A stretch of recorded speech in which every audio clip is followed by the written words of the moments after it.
하나님 말씀 히브리서 3장 13절로 19절 영상을 보고 다 함께 봉독합니다. 오직 오늘이라 일컫는 동안에 매일 피차 권면하여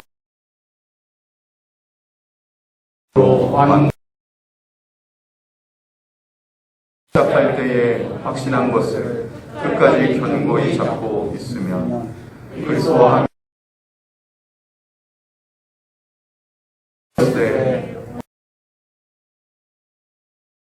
격려하시게 하던 것 같이 너희 마음을 완고하게 하지 말라 하였으니 듣고 격려하시게 하던 자가 누구냐?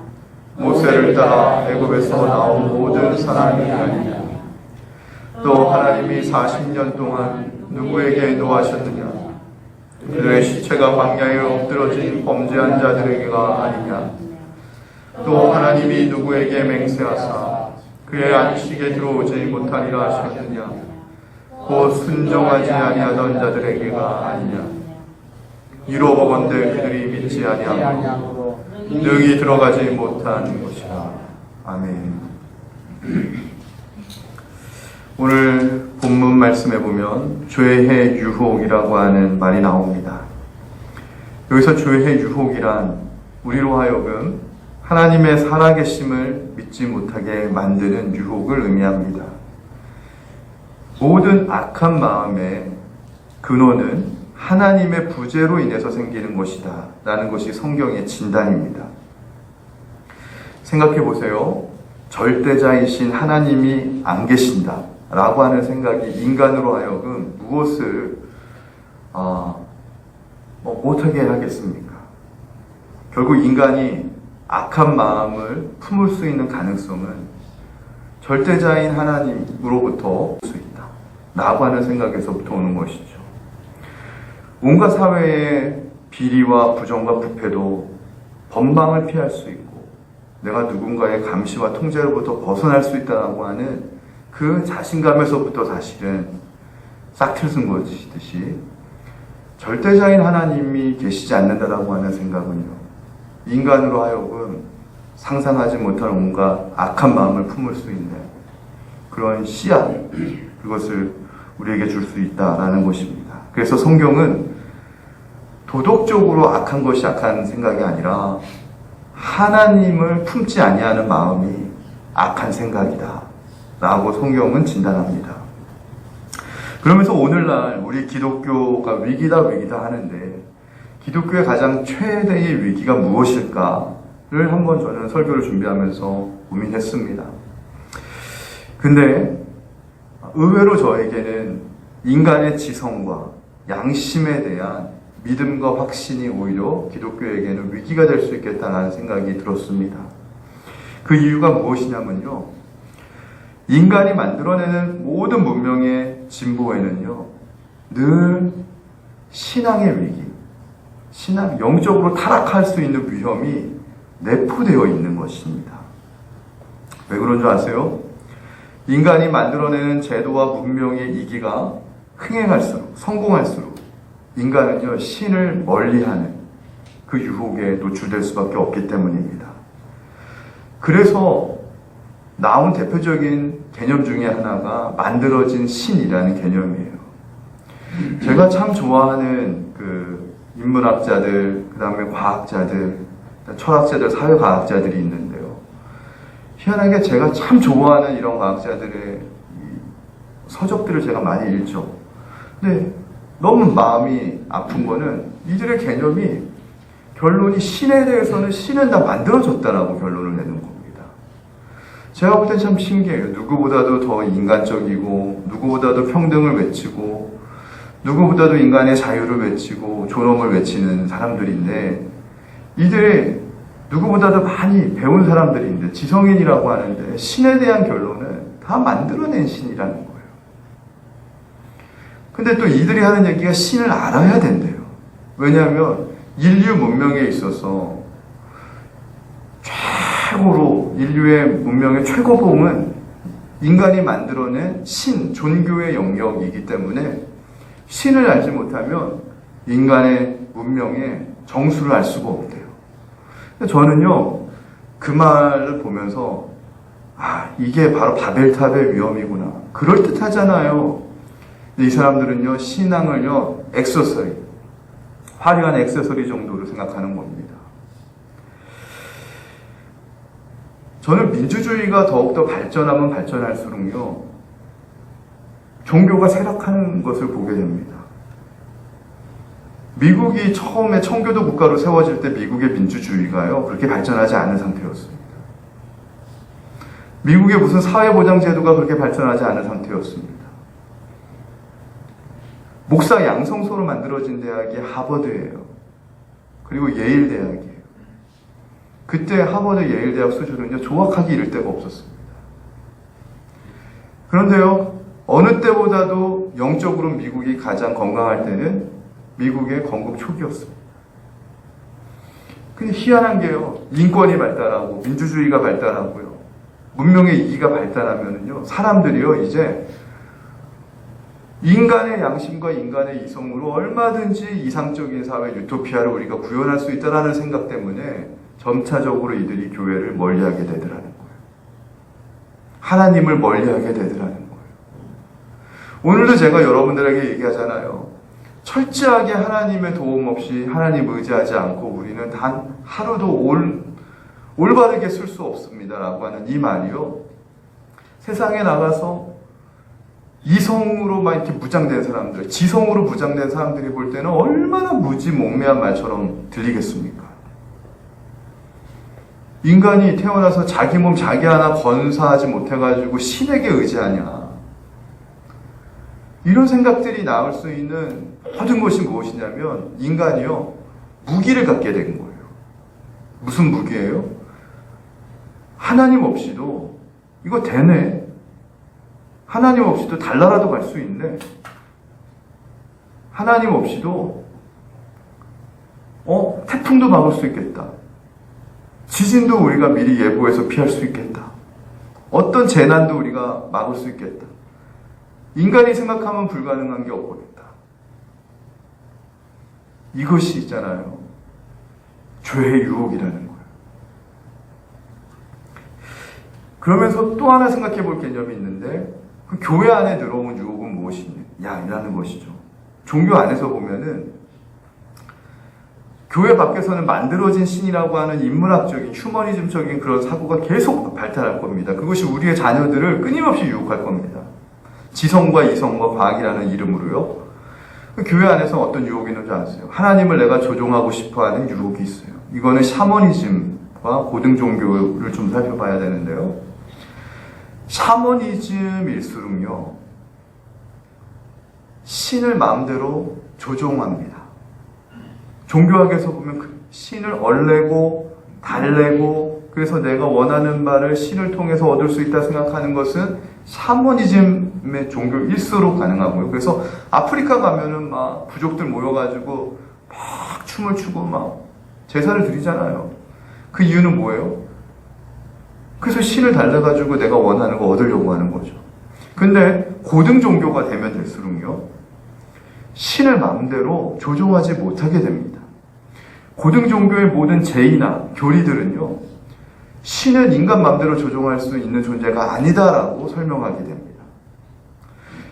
참 재미있는 건 원시 사회, 미개 사회일수록 샤머니즘이 발달했고요, 문명 사회가 되면 될수록요, 샤머니즘이 발달했겠습니까? 고등 종교가 발달했겠습니까? 고등 종교가 발달하게 됐어요. 왜냐하면 문명 사회가 되면 될수록요, 통제와 균형의 원리가 필요하기 때문에 그래요. 여러분, 만약에 법을요, 힘 있는 자가 마음대로 구부릴 수 있고, 힘 있는 자가 법을 마음대로 필 수 있고, 그렇다면요, 우리는 그 사회를요, 독재 국가라고 합니다.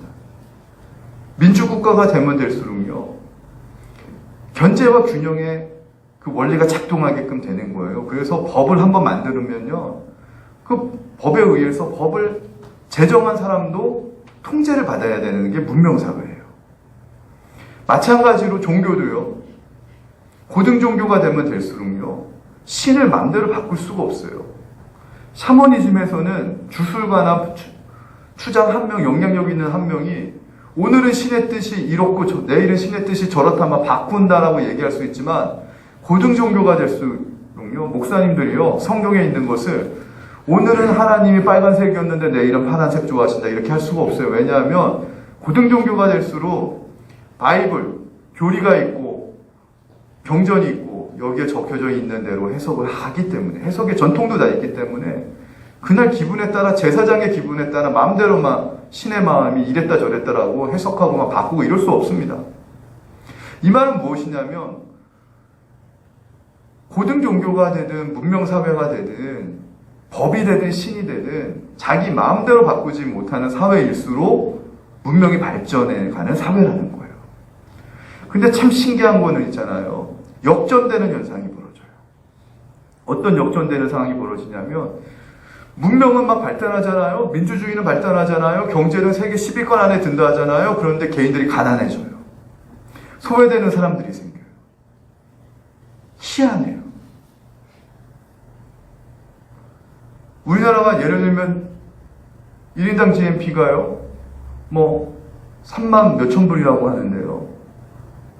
3,500만 원이라고만 치면은요, 4인 가족이면 1년 연봉이 얼마 돼야 되는 줄 아세요? 생각해 보셨어요? 3,500 곱하기 4면 얼마입니까? 거의 1억 한 4천만 원은 다 돼야 돼요. 우리나라 4인 가족 1년 연봉. 근데 우리나라 4인 가족 1년 연봉이 1억 4천 되는데 거의 없습니다. 그게 참 웃기죠. 세계 10위권 안에 들어가는 나라인데 국민들의 삶을 피부적으로 보면 더 어려워지는 것 같아요. 내 노후는 더 막막해지는 것 같아요. 그리고 막 국가는 뉴스를 보면 빵빠레를 올리는 것 같은데 나는 별로 이렇게 빵빠레를 올릴 일이 별로 없는 것 같아요. 뭡니까? 소외가 일어나는 거예요. 보이지 않는 곳에서 차별이 일어나는 거예요. 아픔과 신음과 눈물이 곳곳에 있는 거예요. 그러다 보니까 이단들이 올라옵니다. 사기꾼들도요, 많이 판을 치고요. 일확천금만 노리려고 하는 LH 사태 같은 것도 그런 거예요. 지금 불안한 거예요. 지금 인간의 문명이 겉으로는 인간의 이성과 그 다음에 인간의 양심으로 만들어낸 민주주의와 산업, 문명, 발달 이런 것들이 우리의 아름다운 미래를 보장해 주는 것 같이 민주주의 공화국이 그리고 이런 모든 만든 이 헌법을 기초해서 만든 현대 문명의 이 제도들이 선전을 하는 것 같지만 실상 우리들의 삶은 불안한 거예요. 그러다 보니까는 그런 것들을 노리는 혹세무민과 같은 이단들이 들어오는 거예요. 사기꾼들이 막 넘쳐나는 것이죠. 그러면서 이게 역전이 돼요. 도대체 문명사회한테 우리가 맡겼더니만 문명사회가 우리를 어떻게 행복하게 해주냐. 예를 들면 지난번에 민주당한테 180석을 줬는데 1년 동안 뭐 성과가 없으니까는 보궐선거에서 넘어간 거 봤잖아요. 국민의. 똑같은 거죠. 문명종교한테 우리가 줬는데 문명종교가 우리한테 해준 게 뭐냐. 그러면서 다시 샤머니즘을 선택하는 역전되는 현상이 벌어져요. 그래서 이 샤머니즘의 형태를 뜬 신천지도 많다. 그런 거예요. 예를 들면. 뭔 줄 아세요? 너가 원하는 바를 내가 해줄게. 신을 조종해서. 신을 조종해서 당신이 원하는 걸 내가 얻게 해줄게. 이게요, 교회 안에 들어와 있는 이단이에요. 종교 안에 들어와 있는 이단. 그래서 신천지 간판 못 따면 어떻게 되냐면 기존 교회를 타이틀을 걸고 무조건 주구장창 기복신앙으로 가는 겁니다. 교회 나오면은 하나님이 물질 축복 줍니다. 헌신하면은 태의 문을 열어줍니다. 헌금 더하면은 자녀 취업해 줍니다. 계속적으로 있잖아요. 신을 얼내고 달래면은 신을 통해 우리가 원하는 바를 얻을 수 있다라고 하는 메시지들을 교묘하게 심어주는 것이죠. 이걸 오늘 히브리서 기자는 죄의 유혹이라고 얘기해요. 죄의 유혹. 자, 그럼 이런 죄의 유혹을 벗어나는 방법을 하나님은 우리에게 뭐로 얘기하시냐면 관계 맺기 친밀감으로 얘기해요. 내가 너와 친밀해지고 싶다. 하나가 되고 싶다. 올바른 관계를 맺고 싶구나. 하나님은 우리에게 이렇게 요구하시죠. 근데 이 친밀감에 반대말이 있습니다.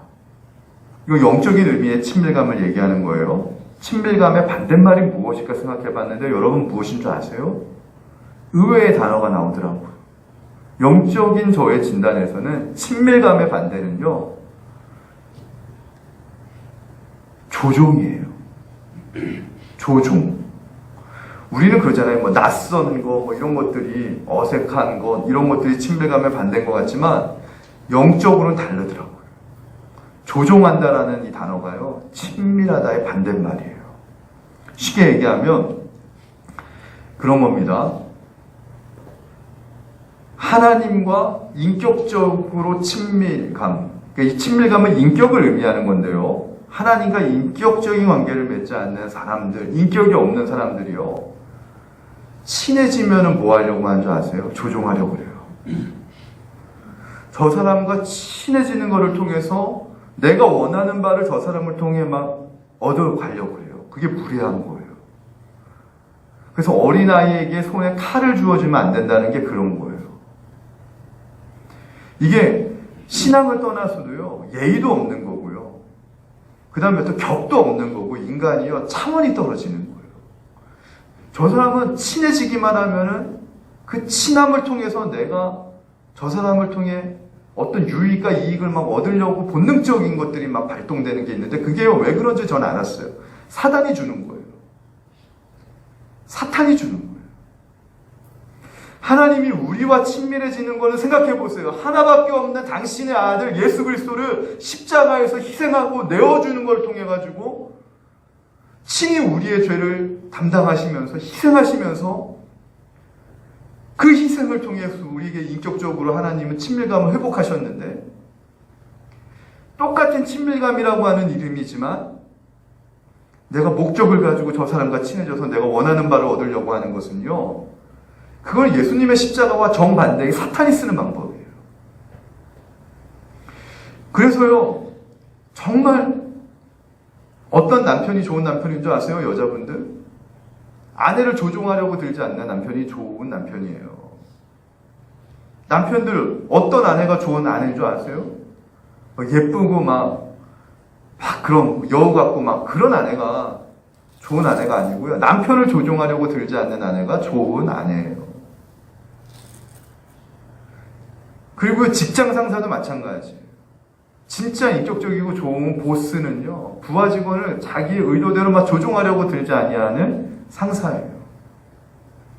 진짜 좋은 선생님은 학생을 자기 원하는 대로 조종하려고 들지 않고 학생을 있는 그대로 인격적으로 인정해주고 대우해주고 키워주고 바라봐주는 그런 선생이 진짜 좋은 선생이에요. 예수님이요, 우리를 조종하려고 하십니까? 하나님이 우리를 하나밖에 없는 독생자 아들을 희생시키셔서 우리를 구원하셔가지고 하나님 자녀 삼으신 이유가 우리를 하나님 마음대로 조종하려고 하나님이 그렇게 하시는 겁니까? 아니잖아요. 하나님은 우리에게 늘 성경 보면 오래 참으신다 그래요. 왜 오래 참으세요? 인격적이시기 때문에 오래 참는 거예요. 인격을 포기하는 순간요, 매를 들게 됩니다. 칼을 들게 됩니다. 총을 들게 됩니다. 늘 그러잖아요. 우리나라 한국도 보면은 전쟁 위협에서 빨리 벗어나고 빨리 통일되고 전 세계에서 막 강력한 나라로 부상했으면 좋겠는데 주변에 강대국이요, 조종하려고 들잖아요. 지금 세계 정치 무대에서 무슨 하나님의 법이 어디 있습니까? 저는 늘 미국을 위해서 기도하는 게, 미국이 성경에 하나님의 말씀으로 세워졌는데 좀 세계 정치 무대에서 깡패짓 좀 그만했으면 좋겠다. 미국 모두가 그런 건 아니죠. 근데 정치하는 사람들이 돈과 권력이 모여지게 되면요, 하나님보다 그게 주의 유혹이에요. 돈과 권력을 더 믿게 된다는 것. 그게 늘 유혹입니다. 자, 그래서 진정한 인격이란 건 무엇이냐면 조종하려고 하는 욕구를 포기하는 거예요. 근데 조종하려고 하는 것이 이게 나쁜 것이다라는 것을 언제 아냐면요. 아무리 알려줘도 몰라요. 예수님 만나면 알게 돼요. 그런데 하나님 만나면 알게 돼요. 저는요, 정말 하나님과 예수님이 말씀을 통해서 이게 사람을 조종하려고 들려고 하는 것이 이게 정말 악한 죄구나 하는 걸 알게 됐어요. 하나님, 예수님 알지 못하면요, 선한 목자를 알지 못하면, 주님이 우리를 위해서 행하신 일을 알지 못하면, 남을 조종하는 게 뭐가 잘못되는 건데요? 남을 조종해서 내가 얻을 수 있는 것을 얻어가는 게 능력이죠. 이렇게 얘기하게 생각한다니까요. 오히려 반문한다니까요. 그게 능력이지. 남을 조종해가지고 내가 원하는 바를 얻는 게. 이렇게 생각한다니까요. 예수님 만나기 전에는 모릅니다. 자, 그래서 가장 기독교의 위기는 무엇이냐면 첫 번째 정리하고 이제 본문 들어가는데요. 신을 내 마음대로 할 수 있다라고 하는 생각. 그리고 두 번째, 하나님 없이 내 마음대로 살아도 안전하다라는 이 두 가지 생각. 이런 것이 지성과 문명과 그다음에 샤머니즘과 여러 가지 현상을 타고 오늘 기독교를 밑에서부터 우리의 자녀들, 특별히 젊은 세대들을 공격해오고 있는 거죠. 마음을 장악해가고 있는 것이죠.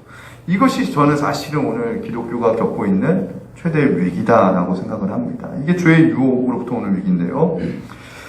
본문 히브리서 3장에서 오늘 기자는 그런 얘기합니다. 가나안 땅에 들어가려고 하는 이스라엘 백성의 이야기를 하면서 이스라엘 백성도 죄의 유혹을 받고 있다는 거예요.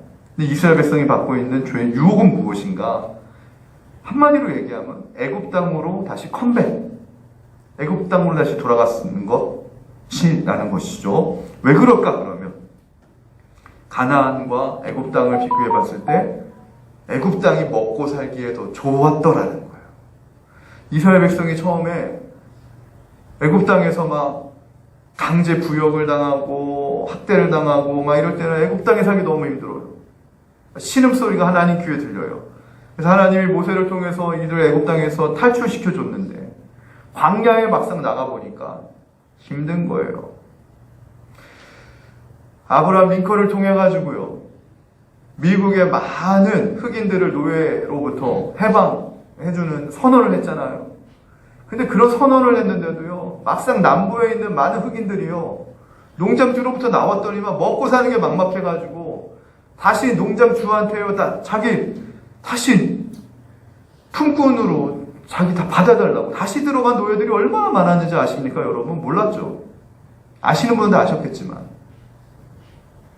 그게요, 준비가 안 되면은요, 자유인의 삶을 살 수가 없는 거예요. 막상 애굽에 살 때는 못 살겠다 하나님 살려달라 그래서 건져주셨는데 광야에 나가보니까 광야는 또 먹고 사는 게 준비가 안 되니까, 야, 애굽에 가면은 우리 주인들이 우리에게 고기는 많이 줬는데 먹을 거 많았는데 마실 거 많았는데 즐길 거 많았는데 거긴 그래도 그건 풍족했는데 다시 애굽으로 돌아가고 싶은 그 죄의 유혹이 있었다라는 것이죠. 근데 예수님은요, 마태복음에서 우리에게 신앙의 인문을 어떻게 가르쳐 주시는지 아시죠? 먹고 사는 문제를 하나님께 맡기는 게 신앙의 첫 출발점이다. 예수님은 굉장히 강력한 그런 도전자셨습니다.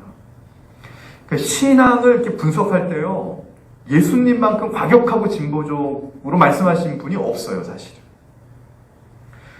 뭐 예수님이 기독교의 창시자니까는 그러실 수도 있겠다 생각하지만요, 베드로나 바울이나 요한이나 뭐 이런 사람들이 쓴 거는요, 예수님의 말씀에 보면 덜 과격해요. 제가 볼 때 하나 걸렀거든요. 근데 예수님의 말씀을 가만히 보세요, 복음서에. 아니, 한 대를 맞으면은 한 대를 돌려 더 맞게 되라는 거 얼마나 과격합니까? 오리를 가자 그러면 심리를 가주라고 그러고, 겉옷을 달라 그러면 겉옷뿐만이 아니라 속옷까지 내주라고 그러고, 가늠하면 죄라 그랬더니만 아니다, 마음속에 음욕만 품어도 죄다 그러고. 예수님은요, 굉장히 과격하고 레디컬하셨던 분이죠. 근데 예수님의 말씀이 틀린 게 하나도 없잖아요. 예수님 틀렸다라고 얘기하면 기독교가 아닌데. 본질을 얘기하시는 거거든요. 본질을. 근데 그 신앙의 본질 중에 하나가 너희는 무엇을 먹을까, 무엇을 마실까 염려하지 마. 하늘을 나는 새를 봐. 들에 있는 꽃을 봐. 수고도 아니하고 길쌈도 하지 아니하는데 하나님이 먹이시고 입히시잖아. 그러므로 너희는 오늘 무엇을 할까? 염려하지 말라라는 거예요. 그 말씀을 통해서 주시는 게 뭐예요? 신앙의 첫 번째 출발점은 먹고 사는 문제가 하나님에게 달려있다라는 걸 고백하라는 거예요. 그래서 사람이 떡으로만 사는 것이 아니라 하나님 말씀으로 산다라고 고백하는 이유가 무엇입니까? 그 결단이 고백이 되어 있냐라는 거예요. 의식주. 저희 장인어른도 교회를 이렇게 나오셨는데 처음에 은혜를 막 받으셨대요. 초창기. 은혜를 목사님은 너무 좋아요. 저희 장인어른께서. 그 교회 담임 목사님 완전 팬인데 목사님 말씀 너무 좋다. 인격 너무 좋다. 그러는데 끝나고 나면 그래요. 돌아가는 차에서 딸들에게. 근데 목사님 말씀은 너무 좋은데 목사님 말씀대로 되면 세상에서 먹고 살기 힘들다. 세상에서 먹고 사는 그거는 따로 우리가 궁리해야 되고 교회 가서는 또 목사님 앞에서 착한 어린 양처럼 살아야 된다.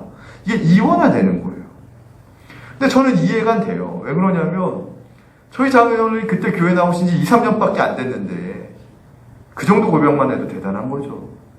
2, 3년밖에 안 되신 눈으로 볼 때는 하나님은 그냥 교회 안에서만 역사하시는 분인 것 같지 세상 밖에서는 하나님이 역사 안 하시는 것 같이 느껴지거든요. 왜냐하면 세상 밖에서도 하나님이 역사한다면 우리 나라에서 그렇게 사기를 치고 그렇게 부패를 저지르고 그렇게 막 자기의 힘을 막 과시하고 그렇게 교만하고 떵떵거리는 사람들은 하나님이 왜 안 죽이시고 천둥으로 왜 안 내려치시죠? 막 불의한 자의 막 재물을 뺏어가지고 가난하고 의로운 정직한 사람한테 막 갖다 주고 홍길동처럼 하나님 그러셔야 되는데 안 그러잖아요. 그런데요. 참 신기한 게 저희 장인어른은 그런데 저는요. 하나님이 그거를 잠시 유보 내버려 두고 계시다라고 하는 것이 저는 보여요. 그래서 저는 목사인가 봐요. 여러분 세상에 우리 제일 큰 부자가 전 세계에서 빌 게이츠라 그러죠. 워렌 버핏, 일론 머스크. 그들도요. 하나님 앞에 보면 조족지혈입니다. 그들의 부가 1000년 만년 갈 것 같습니까? 여러분 절대 그러지 않아요. 워렌 버핏 50년 전만 해도요. 평범한 셀러리맨이었습니다. 40년 전만 해도요. 불과. 40년 만에 일군 그 부가 무슨 하나님 앞에 비교가 되겠습니까? 어디 하나님 앞에 도전장을 내밀 수 있겠습니까? 빌 게이츠 얼마 전에 이혼했다고 하는데요. 빌 게이츠가요 50년 전에 무슨 갑부였겠습니까? 불과 40년, 50년 만에 쌓아올린 부 전 세계에서 그거 대단하죠. 그거 얼마나 가겠어요? 하나님이요 마음만 먹으면은요 얼마 오래 못 갑니다. 여러분 정말 그렇게 고백하십니까? 먹고 사는 문제 하나님 손에 달려있다는 거 고백하십니까? 예수님은 그걸 돌파하라는 거예요. 그게 믿음의 기본이라는 거예요. 그런데 사단은 우리를 내버려두지 않죠. 유혹하죠. 그래서 유혹이라는 건 비튼다, 가면을 쓴다 이런 말인데요. 예를 들면 하나님의 말씀을 하나 잠깐 비튼 거죠. 예를 들면 하나님께서 선악과를 두고 이걸 먹으면 정령 죽을까노라 라고 하는 것을 죽지 아니하리라 이런 식으로 단어 하나 바꾸는 것이죠. 근데 사단이 우리를 유혹하는 이유는 당연합니다. 전공법으로 오면 우리가 왜 속겠어요? 근데 천사의 가면을 쓰기도 하고 이게 하나님의 말씀인 것처럼 우리가 한 번씩 비트니까 헷갈려가지고 넘어간단 말이죠. 이스라엘 백성들이 죄의 유혹에 자꾸 넘어가더라는 겁니다. 그런데 이거에 대한 처방이 무엇이냐면 믿음에 대한 확신이에요. 예수님이 그렇게 얘기하시잖아요. 너희가 진리를 알지니 진리가 너희를 자유케 하리라. 자유가 없기 때문에 유혹에 넘어가더라는 거예요. 여러분, 이거는 제가 다시 한번 설명해 드릴게요. 무슨 말씀이냐면 우리가 신앙 안에서 진리를 알게 되면은 일단은 굉장히 자유할 수 있다는 말인데, 이때 자유는 어느 정도의 자유냐면 머리에 꽃을 꽂으면 우리 이렇게 얘기하잖아요. 근데 머리에 꽃을 꽂고도 막 돌아다닐 수 있을 만큼의 자유함입니다. 근데 사람들이 이걸 몰라요. 왜냐하면 자유는요, 자기 마음대로 사는 것이 자유라고 생각하기 때문이에요. 그런데 진정한 자유를 말씀드리면, 진정한 자유는 신앙이라고 하는 진리 위에 기초에서 생기는 자유가 진정한 자유인데, 진짜로 예수님을 만난 사람은요, 이 자유를 얻게 된다는 거예요. 진리에 대한 확신 때문에. 그래서 생각해 보세요. 누구도 만날 수 있어요. 어디든지 갈 수 있어요. 근데 진리가 없는 사람은요, 아무나 만나지 못해요. 어디든지 갈 수 없어요. 선교사로 가려고 하는 분이 있는데요. 이분이 진짜 예수님을 만나잖아요. 진짜 복음을 만나잖아요. 진짜 진리를 만나잖아요. 그러면은 허드슨 테일러 같은 선교사가 된다니까요. 선교 후원이 없어도 막 중국 땅을 막 들어가는 거예요. 공산당에 막 위험이 있다 그래도 막 들어가는 거예요. 근데요, 선교사도 같은 선교사지만 진리에 대한 확신이 없는 선교사는요, 선교 후원이 없으면은 못 가요. 공산당의 서설 막 위협하고 있는 곳은 못 가요. 선교사래도. 여러분 그걸 아셔야 돼요. 목사도요, 진짜 안에 진리가 있는 목사는요, 악어고짜 빈들도 간다니까요. 교인이 없고 교회 건물이 없고 사례비가 적어도요, 진리가 정말 확신이 있는 목사는 간다니까요. 주님이 가라 그러시면 어디든지 가고 누구든지 만날 수 있다니까요. 그러니까 자유하다는 거예요. 이해가 되세요? 진짜 신앙이 있는 성도는요, 주일 성송 못한다고 하니까는 그 회사를 때려치고 막 이직하는 데가 청년을 봤어요.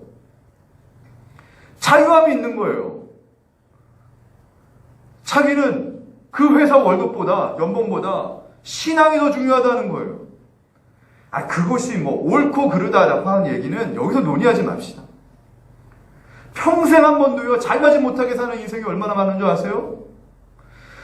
미국 얘기 늘 하잖아요. 청교도들이요, 유럽에서의 안정적인 생활을 버리고 미 아메리카로 갈 수 있을 때 어디든지 갈 수 있었잖아요. 이 사람들이 얼마나 자유한 거예요.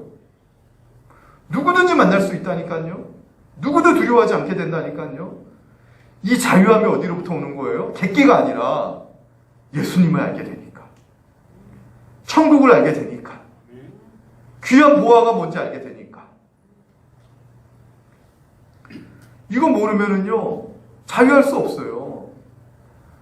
제가 아는 청년은요, 제가 도봉교회에 있을 때까지만 해도 거기 청년부들은요, 꽤 많았어요. 첫 번째 회사에 취직하게 되면 첫 달 월급은 100%다 첫 열매라고 하나님 앞에 헌신해요. 두 번째 달 월급은 키워주신 부모님께 100%다 드려요. 그런 청년들이 꽤 있었어요. 제가 교육 목사할 때까지만 해요. 서울에서.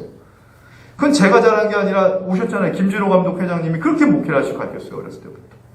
근데 걔네들은요, 그 부분에선 자유한 애들이에요. 요즘 애들요, 그렇게 자유하지 못합니다. 왠 줄 아세요? 그건 진리에 대한 확신, 진리에 대한 믿음의 확신의 수준의 차이 때문에 그래요. 걔네들은요, 그렇게 살아도 하나님이 내 인생을 책임져 줄 거라고 하는 담대한 진리에 대한 확신이 있었으니까 첫 달 하나님께 다 드리고 두 번째 달 부모님께 다 드려도 어차피 2달, 3달 늦게 회사에 취업하는 거랑 똑같아요. 목사님 그런 거. 그렇잖아요. 생각해 보세요. 하나님의 은혜로 내가 6월 달부터 들어갔는데 하나님 은혜 아니었으면 9월에 12월 달에 뒤늦게 취업이 될 수도 있는 건데 2달 늦게 들어갔다 생각하면 돼요. 막 그래요. 어떤 애는. 그거 없어도 2달 늦게 취업한다고 여러분 인생에서 큰 차이 나겠습니까? 3달 늦게 취업한다고 인생에서 큰 차이가 나겠습니까? 그런데도요, 막상 취업이 먼저 되잖아요? 그럼 첫 번째 달 월급 이거 다 드리면 죽을 것 같아요. 자유함이 없는 거예요. 왜 그런 줄 아세요? 진리를 모르기 때문에 그럽니다. 그래서 바울은요, 헬라인에게는 헬라인처럼 자기가 만난다는 거예요. 배운 사람한테는 배운 사람처럼 대한다고.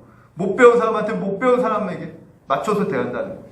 누구든지 복음 안에서 차별 없이 유연하게 대할 수 있다는 거예요. 선입견 가리지 않고 어디든지 바울은 같고 어디든지 누구든지 만날 수 있었다는 거예요. 왜요? 바울은 진리에 능통한 자였어요. 진리를 깊숙이 경험한 자였어요. 그러니까요, 이러한 진리에 대한 믿음의 확신이 있으면 오늘 살아계신 하나님과 관계를 맺고 살아가라. 이것이 오늘 히브리서 기자의 결론인데, 자, 그러면 이제 말씀의 결론입니다. 어떻게 하나님과 관계를 맺고 살아야 되냐? 사람들이요, 타락할 때 나타나는 현상이 있어요. 뭐였냐면요, 그거는 내가 하나님에게 무엇을 받았는가를 먼저 생각하게 돼요. 자, 내가 무엇을 받았지? 이거 먼저 생각하게 되면 그게 내가 타락하고 신앙의 적신호가 온다 생각하면 돼요. 인간과의 사람과의 관계도 마찬가지예요.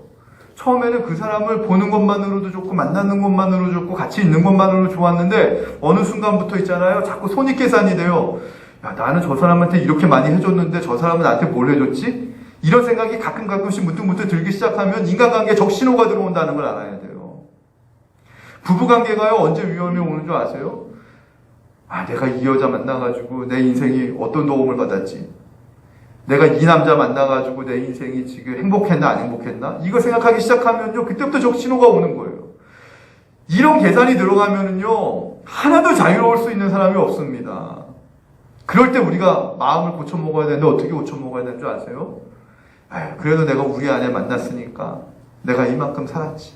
그래도 내가 우리 아내 만났으니까 애 3명이나 낳고 이렇게 건사할 수 있었지.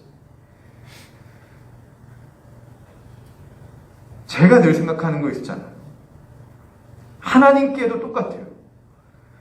하나님 내 인생에 뭐 해주셨지? 이렇게 생각하는 순간 하나님과 나와의 관계에요, 적신호가 들어올 수밖에 없는데, 제가 가장 건강했던 건 언제냐면 군대 갔을 때였어요. 군대 갔을 때 하나님이 저한테 해주신 게 뭐가 있겠습니까? 근데 군대 훈련 그렇게 받다가 어느 날 하늘을 보고 막 숨을 쉬는데, 아, 하나님이 나 그냥 숨을 쉬게 해주시네. 하나님이 나 그냥 이게 좋은 햇볕을 맞게 해주시네. 내가 돈을 낸 거, 세금을 낸 것도 없는데.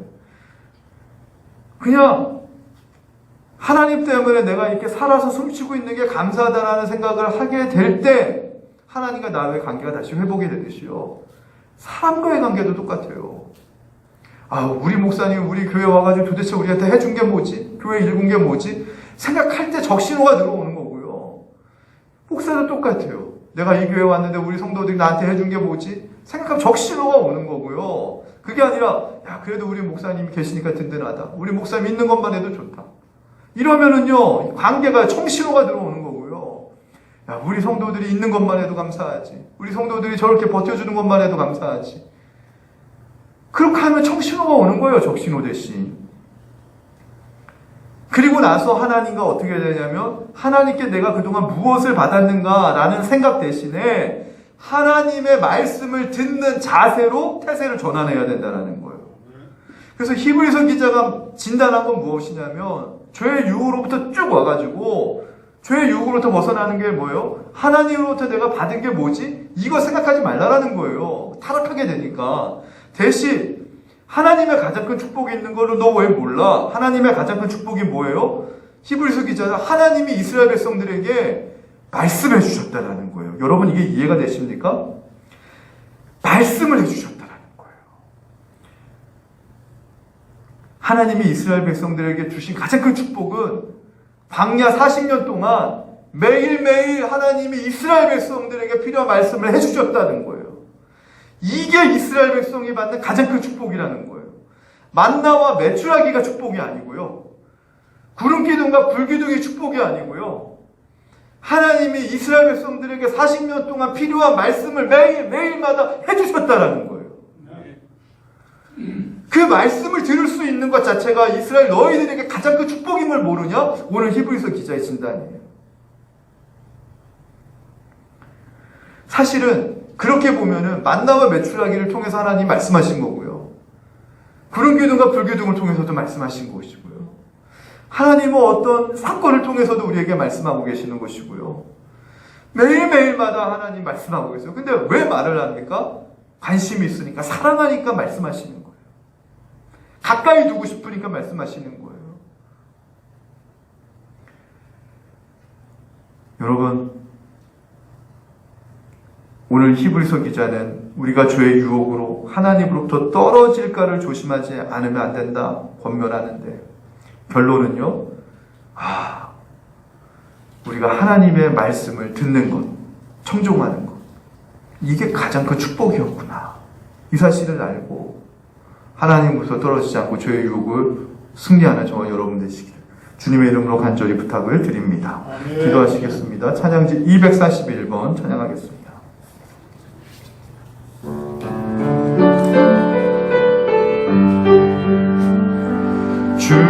주보혈 날 정결케 하고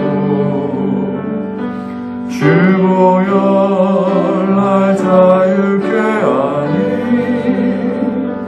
주 앞에 나 예배하는 이 시간 나의 모든 것을 주께 드리네 주의 손 날 위에 지키셨고 주의 발 날 위에 박히셨으니 이제는 내가 사는 것이 아니요 오직 주를 위해 사는 것이라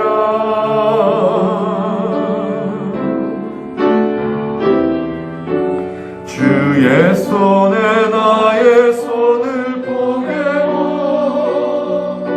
또 주의 발에 나의 발을 포개어 나 주와 함께 죽고 또 주와 함께 살리라 영원토록 주 위에 살리라 주의 손에 나의 손을 포개고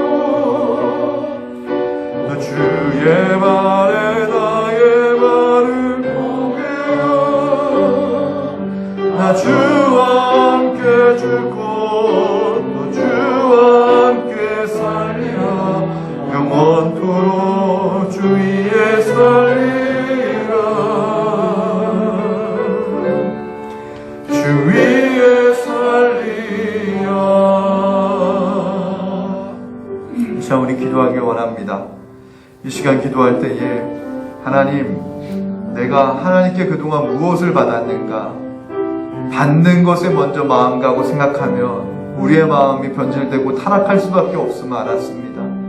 내가 하나님께 무엇을 받았는가 보다도 나에게 관심을 갖고 나를 위해 나에게 필요한 매일매일 생명의 말씀을 40년 동안 매일같이 해주셨던 하나님의 그 말씀하셨던 것이 이스라엘에게 가장 큰 축복이듯이 나에게도 오늘 매일매일 말씀하고 계신 하나님이 계시는데 나는 매일매일 나에게 말씀해 주시는 하나님의 음성 듣는 걸 내가 과연 소원했는가? 그것이 가장 귀한 걸 알았는가? 하나님, 나에게 말씀하신 하나님이 내게 가장 큰 축복임을 오늘 새로 알았습니다.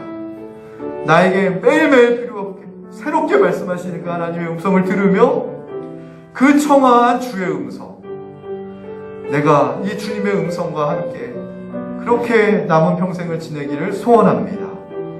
우리 주님의 이름 한번 외치고 하나님의 음성을 듣는 인생이 가장 행복한 인생인 걸 고백하게 하여 주옵소서. 우리 한 2분 동안만 기도하길 원합니다. 주여, 하나님 아버지, 하나님의 음성을 듣는 것이 가장 큰 하나님 아버지 복된 인생인 걸 알았습니다. 나에게 하나님 아버지 필요한 것을 매일 말씀해 주시는 하나님, 그 청아한 주의 음성을 듣는 것이, 밤새도록 듣는 것이, 주의 동산에서 듣는 것이 가장 큰 행복이라는 그 사실을 깨닫게 해주시니 감사합니다. 아버지 하나님, 오늘날 우리들은 너무나 물질화됐습니다. 물질의 하나님 아버지 포로가 되었습니다. 하나님 아버지시여, 너무나 나의 하나님 아버지시여, 정말로 이기적인 하나님 아버지 그 욕망으로만 하나님 아버지 주님을 하나님 아버지 달래고 있지는 않습니까? 원하고 있지는 않습니까? 정말 진리 안에 거하면 너희가 진리가 너희를 자유케 하리라고 했는데 우리가 정말로 내 목숨으로부터 자유합니까? 내 재산으로부터 자유합니까? 내 건강으로부터 자유합니까? 하나님 아버지, 주님이 주신 영적인 하나님 아버지 구원과 축복과 영생에 대한 소망이 하나님 아버지, 이 세상의 모든 물질과 이 세상의 모든 권세와 이 세상의 모든 성공과 이기로부터 하나님 아버지 그것보다 더 소중한 것을 우리가 알므로 말미암아 더 자유하게 되고 하나님 앞에 정말로 진정한 행복을 고백하며 살 수 있는 하나님 아버지 은혜와 비결인 것을 우리가 알게 하여 주시옵소서. 깨닫게 하여 주시옵소서. 아버지 감사합니다. 사랑과 은혜가 충만하신 하나님 아버지 은혜를 감사합니다. 주님이 우리를 책임지시고 주님이 우리를 붙잡고 계시는데 우리는 왜 그렇게 내 물질로 인하여 걱정하고 내 건강으로 인하여 신음하고 내 자녀로 인하여 안절부절하는지 모르겠습니다. 주님으로부터 이미 많은 것을 받았음에도 왜 남들과 비교하면 나는 더 많이 받지 못하나? 이스라엘 백성들처럼 왜 원망하고 불평하고 타락하는 길로 가는지 모르겠습니다. 40년 동안 이스라엘 백성들에게 매일매일마다 관심을 갖고 아침마다 그들에게 필요한 말씀을 해주셨던 것이 이스라엘아 들으라, 그것이 가장 큰 축복인 걸 모르느냐? 하나님, 이 말씀으로 우리의 영적인 귀가 열려지길 원합니다. 우리의 마음이 열려지길 원합니다.